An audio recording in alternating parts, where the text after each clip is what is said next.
everyone. Welcome to another diverse podcast. I am here with Folabi, who is part of the Year 2 Murky program. I interviewed Folabi pretty early on in the process, and as soon as I spoke to him, I knew that he was going to be, really, really good. And he has ended up working at Guild Esports. So we're going to be speaking a little bit about your story, how you got to where you were applying for Murky, what you were doing before, and then, any advice that you can give anyone listening as well. So do you want to give like a quick intro and then we can just get straight into it? Yeah, thanks for the nice introduction. Like I actually said, I'm Folabi, part of the Year 2 Murky cohort. It's been very good to be a part of it so far. So a bit about me, my background. I worked in a PI agency before in the built environment. So I studied architecture. So I went into the built environment once I graduated. And I worked there for just under 2 years, and then the Murky opportunity came along, and obviously I've got a passion for sports and football and everything entertainment, stuff like that. So it just really kind of fit in with me. So right now I'm working as an events coordinator at Guild Esports. Been there for just over a month now, and I'm really enjoying it.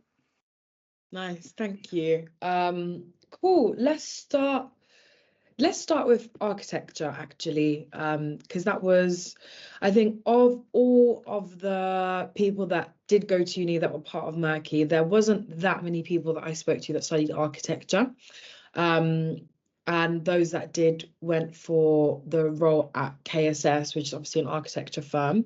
So how did you know that this was the route that you wanted to take, as opposed to going down like the architecture route? Well, I think my experience at the PI agency working in the built environment, I still got a passion. I still always will have a passion for the built environment and architecture. But I feel like coming out of uni, I also did like content creation and I was working within like the event space as well. So that kind of opened a new world to me. And also like I've always been like a very creative person. So I do freelance graphic design and video editing. So like that's always been a passion of mine as well. So I've kind of felt like I was kind of destined to go down that route eventually. So that's not really like throwing away the architecture because like it's still transferable skills, etc. And I still will always have a passion for it. But I feel like just coming out of uni and being exposed to different things is just kind of taking me down this path naturally.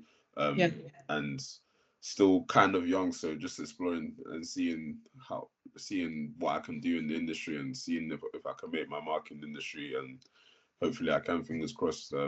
Like I said, it's been a good start, so we'll see where it goes. Yeah, no, that's really nice. I think the fact that you're so passionate about a lot of things means that you don't have to do one or stick to one.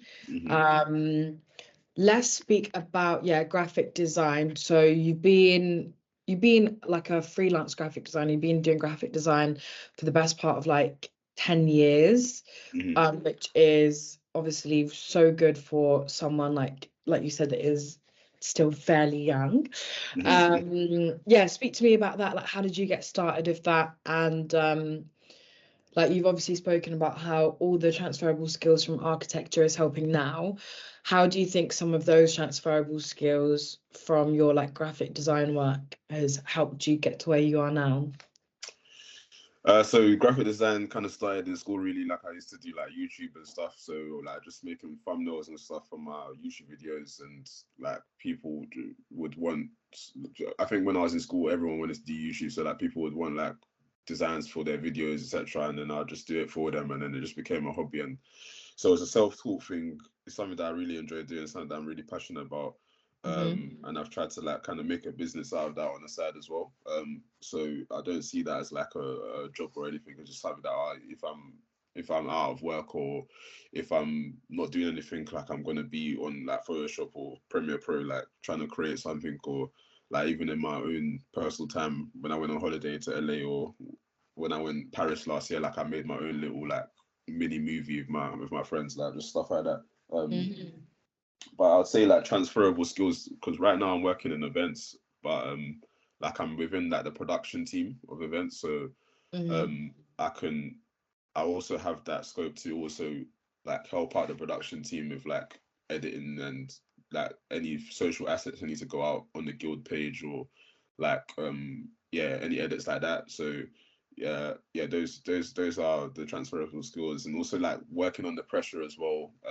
And like sometimes I've had times like in the freelance world where you get like quite challenging clients, or you have like so many, maybe you get so many projects at the same time, and you just need to know how to manage your time. That's also something you need to do in events, that it needs to be very time conscious and know how to manage your time well. So yeah, I feel like that's really helped me, especially architecture as well. Let's go back to that as well. Architecture's like prepared me for life, I would say, because I think it's one of the toughest degrees out there. Thanks. Yeah. Just like I feel like it's very individual degree. Like you need to, you're not gonna do well unless like you really go out there and really go out there and just like do it for yourself. So sometimes I'll be in studios at like 2 a.m., 3 a.m., like, and that's just because of the love of the subject. So I feel like that's the drive that took me through uni, and it's the drive that's keeping me going now with design and editing and etc. like that. If I didn't like it, then I wouldn't still be doing it. But yeah. That's nice. I like how you made the differentiation between it's not necessarily something that you're doing for a job, although, which is nice, you do use it in your role. I think it is actually really important. Like recently I started painting. I've been painting a lot. Well, not recently, I've just got back to painting. I used to create art more when I was younger. And my sister came and she saw one of my paintings. She was like, "This is so good. Like you can sell it." And I thought I probably could sell it, probably make some money from that. But I'd rather just keep it as something that I just love. And I think like that's important to do. Well, I don't know actually. Let me not even say that, because I might change my mind one day and start selling my paintings. But again, like it is something. It's nice to have something that you just love and you're doing it for the love. Yeah. I What think was your sometimes YouTube? when it gets sometimes when life gets tough or something like that, or maybe something's not going right at work, you can just come back home. You can just hide in your hobby. So like you said, painting for me is editing or Photoshop or something like that. I can just get lost in that, and I can Yeah. forget everything else. But yeah, you never told me you paint. Now I think you I should know. share it Yeah, with all of us. I know. It's just a new skill that, well, uh, rediscovered skill. I was taking a social media detox, and I think, yeah, I missed creating something. So I was out buying a book and I saw like a paint thing and I thought, oh, okay, let me just give this a try. And then I'm looking at my paintings now. That's what I'm looking at. I've just been painting non-stop. Like I really do need to stop now because there's no more room actually for the things that I have. I gave one to my mum. She's got it in her office. But it is nice, like you said, to like, especially for me, I work fully remote and like I'm on the laptop all day. So to have something that is completely off that and I'm using my hands and I'm like making something and I can't be, like scrolling or whatever at the same time, it's nice. It is really nice. What was your YouTube channel when you were, so when you were in school, like when you were younger, what was that Yeah, about? so I just used to do like I used to try and I always wanted to be like a FIFA like content type guy. So I was doing that initially, Hmm. and I feel like everyone was doing that in school. But then like getting older, I started doing a lot more like lifestyle videos, so like travel vlogs, etc. Like just lifestyle vlogs, just about a bit about me and stuff. Then I got to uni and I actually started a football podcast, which some of my friends are going to see this and they're going to be like, "Oh, you stop." They've been screaming at me to bring it back, and it is coming back. But I Yes. just yeah. So I started in uni, COVID hit, and then since then we haven't done it. But yeah, it's been like what 4 years now. But that was going pretty well. But since then, I'm someone that likes to, when I do something, like I want to make it different from everyone else. So I've kind of like put it on the back burner for now, and it's like, well, when I can think of how can I elevate it, then it will be back. But like you know as well that football is one of my biggest passions. So I love talking about football. I could talk about it for days. So yeah, the podcast will be back. The podcast will be back for to any of my friends that are watching this. But yeah, Yeah, you heard it here first. You heard it here. I see, I've stopped saying stuff like that now because I'm tired of my friends saying stuff like this to me. I have to stop making promises. You just have to pop out with it. Just don't tell anyone and just pop out with it. yeah, I love doing that. Yeah.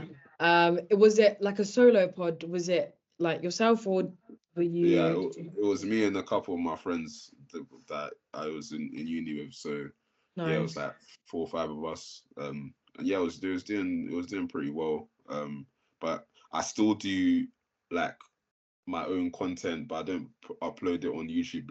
Like I said, when I go on holidays and stuff, I always do like a mini montage vlog. I don't even know how to call it. It's not really a vlog because I don't speak in it. It's just like I do like maybe like a 1-2 minute movie that just sums up the whole holiday. But yeah, that's just a hobby.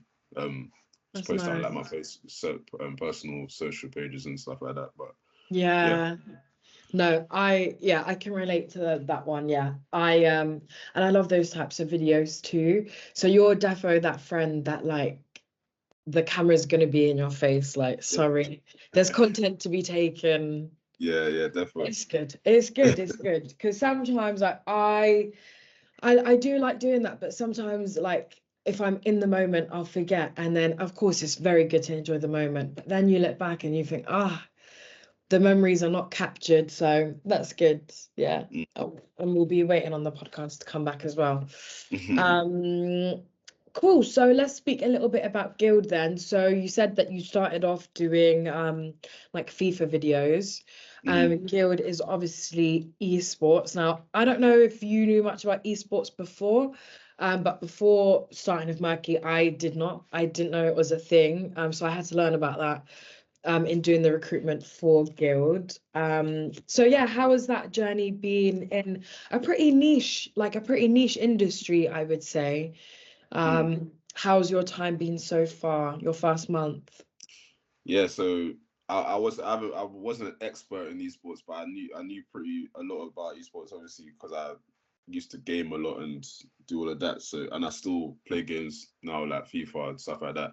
So I had like a bit of a know in the industry, but then like coming into Guild as well, like you just find out so much more about esports. Like esports is a massive industry. Like people are making people are professional gamers and it's like this is their whole life, and it's just really refreshing to see that people can make like gaming like a career for themselves, and it's what they're passionate about. So in terms of my actual role itself, I'm doing events within the production team. So like it has been pretty busy month so far. And I always say that I like to come into a busy period because like it, I can learn very quickly. Like, and when it is quiet and when it gets quiet again, like I can start, getting to know the team a bit more and stuff like that. Yeah. But then it's almost as if like when it does get busy again, like I'm prepared for it. Like I've been already like hit the ground running. So when it does get busy again, like I know what to do and etc. and stuff like that. But yeah, it's been a good month. I worked on an activation with Universal for Kung Fu Panda. So yeah, they came in and we put on a Street Fighter tournament for them. Did the premiere Kung Fu Panda tournament for them. But that was really good. So I've had some good opportunities so far, and there's going to be plenty more to come. So yeah, just to talk about like coming into Guild and the whole process, like I think you know the best that I was really adamant on like going into specifically football, but then like when I did like read about the role and hear about the role, and I went to the interview, I was like, yeah, this is something, I think this is a perfect match for me, and I feel like I did make the right choice. Yeah. And there is Good. still that football element to it as well. So yeah, it's I think it's a great mix, and it's a great match for me. Good. I'm happy. Yeah, yeah. I was really happy to hear your feedback after that first interview because yeah, sometimes you just I think you don't know, like interviews really are like two-sided. You want obviously to put your best foot forward and present yourself well, but it's an opportunity for you to like see like, is this a company that I can really see myself in? And sometimes you have to get in front of them to actually know that, because a lot of the time it can be different to your expectations. So good, I'm really happy. I can't wait to see Kung Fu Panda 4. So Have you seen the other ones? yes, I love Kung Fu Panda.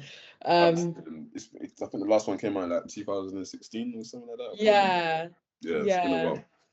We'll have to catch up. You have to show me what you did for that. But good to see you getting straight into it. I think because you had experience, and I want to speak a little bit about your PR experience, because you had that experience in work before.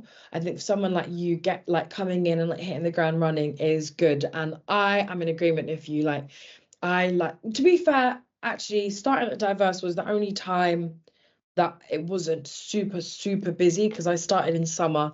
Summer is usually quieter for hiring, so I was able to do like training then and then like get stuck into it. But generally, and even then it was like I had like some really good training, but there was stuff for me to do like pretty soon, to be fair. I think when you get in, like there's no better way to learn than by doing. Yeah. So I'd agree with you then. And then taking the Oh, oh, hang on. I've lost you. Okay, I think I'm back. Am I back? Yeah, you're back. All right, cool. It's got a blue tint. Oh no. I didn't realize It keeps switching. It keeps switching to my iPhone camera. I don't know why, because I'm on a Mac and it keeps. Okay, is that Okay, better? we're back. Yeah. Yeah. Right. So, what's your camera setup? Have you got a different camera? Why is it So blue? now it's a Mac, and then with Macs you can connect to your iPhone and use it as your webcam camera. Oh, Yeah. So it keeps switching to that, but yeah. like a desktop Mac, you Yeah, mean? desktop Mac. Yeah. That's so bougie. Okay, editor. All right, what was it? Okay, so the last thing that I said, getting in.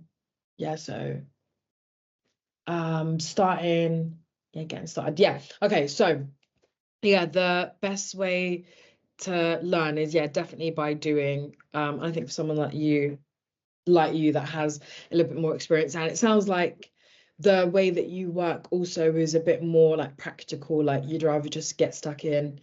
So that's good. So yeah, like I said, your last role was in PR, which we know is like a super fast paced world, industry. How has the like switch been from like one industry to the other? Like, how have you found that?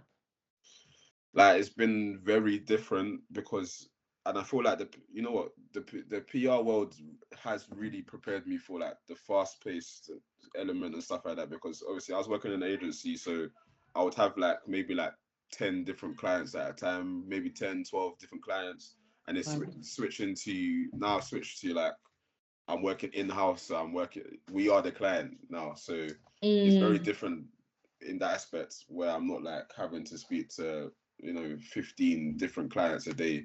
But now it's just like all in house.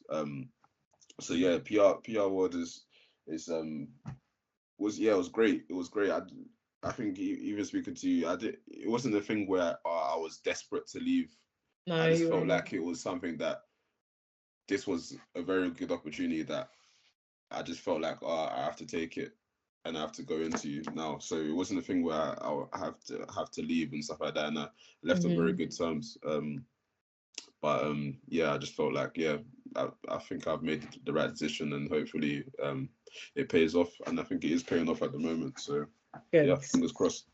Good. Yeah, you make a good point there. It's important to know, even if you can like continue on with something, I think it is a really good skill to have, to know like, okay, time to pivot. Might not be that this thing is necessarily bad, but I could do something else here. And I think maybe like, again, like because of the fact that you have like a lot of different skill sets and a lot of passions and things that you do, like we haven't even spoken about like social media management or like artist management, because that's another thing that I know that you were doing before. Like it's never a bad thing to say, okay, I want to go in another direction now, especially when you're young. But to be honest, even that, like at any age really, to just know when to change directions, I think is something really important. And yeah, I've just reminded myself, so that was something else that you did. So it sounds like for like a very long time you've had like a good understanding of like social media, both through like your own, like producing your own content and helping other people to like manage and produce theirs as well. So with all of the different things that you do, like how do you stay not afloat, because that sounds mad, but how do you like keep everything balanced and like give enough attention to this and that? And yeah. That's a very good question because yeah, I'm still trying to figure that out. But I feel like yeah, I've got my interest in so many different places now. So I'm kind of taken a step back and trying to find out what it is I really want to, fully invest in, whether it's fully just graphic design and editing, or whether it's music management, or whether it's just purely football, or whether it's events. I think I'm just gonna take it a step at a time and kind of like find out where I want to go. And I feel like at Guilds I can kind of do that because there's different departments that I can learn off. So they've got the talent management, which I've got a lot of experience with. Previously, when I left uni, I was doing like a lot of stuff with like talent management and stuff like that. And then you've got the editing team, the production team, which I've got experience in as well. So I feel like I'm just going to use my time at Guild to like kind of like learn off everyone and bounce ideas off everyone, and then we'll see what happens. But I don't think I'll ever stop the graphics and editing stuff. Like I just feel like I'm just going at the moment. I'm just going to a new level, and I'm just going to keep growing there. But we'll see is the answer. Yeah, we'll see. If someone asked me like, oh, what do you think you're best at the moment, I couldn't really tell you. But That's good. yeah, I've got a lot of different interests, and I'm just gonna keep learning. To be honest, I don't think you should ever stop learning, and yeah. Yeah, it is good. It is good that you, even though you might have, like you said, graphics is not something that you'll ever like let go of, but it's good that you are able to kind of hone in on enough things that you know that you're skilled at like all of them. And agreed, like you should never ever stop learning. Even it's been 4 years since I graduated. Wow. And I have like a recurring thought every now and then, like I actually do miss learning. Like I'm obviously learning every day for work, and Toby is great and like helps us with different courses and different books and things like that.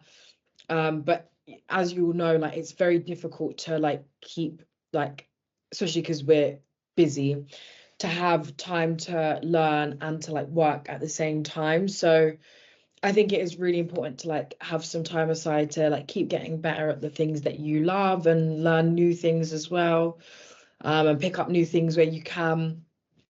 And yeah, I feel like there's so much more that we could talk about, but I want to know from you um, two things to kind of finish it up. So firstly, how has your experience been moving through the Murky program, from like applying, from like finding out about it and applying to where you are now? Um, Yeah, let's start there and then I'll give you the final question. Yeah, I think the whole murky journey so far has been great. Like even at the start, we had so much help to like direct us in how to mold our applications, etc.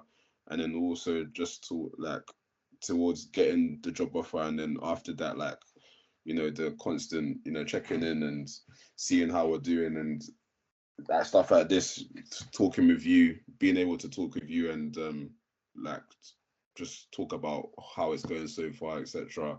um I just think, yeah, I think the whole community is very powerful. Like I've already connected with a lot of people, that it's just good to be in a setting with like-minded people that are Mm-hmm. all on the same thing as you, that look like you, sound like you, speak like you don't feel like you're very small in the room. Like everyone's on the same thing as you, and um it's just good to see that even people that weren't successful are still trying to use that network to read that. Just that, I think someone even made a little community or something. Someone did like a social club or something like that, Mm-hmm. um which has been really good. So um it's not been a thing where like, oh, people have not been successful and then have just left the platform. People are still there, and I just feel like there's a lot of invaluable tools that everyone can still use. And um yeah, and it was great to also talk to people from the Murky Year One program. I think that really helped me with my application, get their insights into how they applied and what they went through, etc. So yeah, I think the whole Murky program is great, and yeah, I think it should just keep going, to be honest. Good. And I'm so excited to see where it goes, to be honest. Me too. Me Yeah. too. Add on to that also was that you were at the breakfast with Mikey and you spoke on the panel. Hmm. Unfortunately, I couldn't be there. But yeah, how was that experience for you? Yeah, it was really great to you know have the opportunity to speak amongst my peers, and give my advice and hear from other people as well, and be alongside year one and two members and see how their journeys went on. um, I feel like I'm pretty good in situations like that. I like to talk, and I like to talk to people, and I like to share my experiences, etc. So yeah, when Toby asked me to be on the panel, like it was pretty great experience. So Good. yeah, hopefully there's more stuff like that coming, but Definitely more to I come. guess we need to keep him. But We'll yeah. chat after. Yeah, you kind of touched on it there. What my last question would be, it would just be, yeah, if you were to maybe speak to yourself like a year ago, or if you were to give someone else that is looking to break into sports or like the creative industry, let's say, what advice would you give them, or to yourself a year ago? You less, because you're already in the industry. So let's think of, yeah, someone else. I would say don't give in to imposter syndrome, because I kind of felt like, oh, I don't really belong here. Kind of trust yourself, and trust that if you're passionate about sport, etc., trust yourself and show that passion through your applications, etc. What makes you stand out, what makes you unique. Um, and yeah, I'll just say, yeah, just show your personality, speak to people, reach out to people.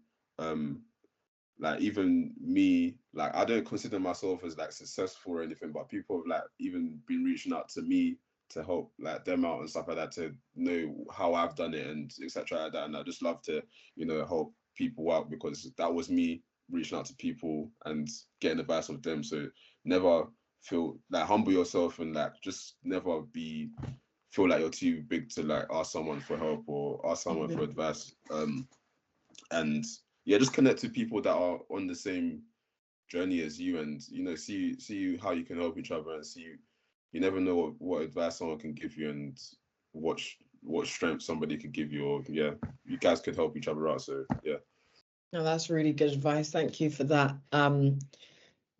You are successful. You're obviously still on a journey. You're still like fairly early on in your career, but the fact that people are coming to you and you're able to help them out and you are here, you know, there was a lot of people that both applied to be part of Murky and applied for the role that you're in now. So you definitely are. And yeah, I'm excited to see where things go for you as well. So thank you for that advice. And yeah, thank you so much for your time and for joining me as well. Thank you very much.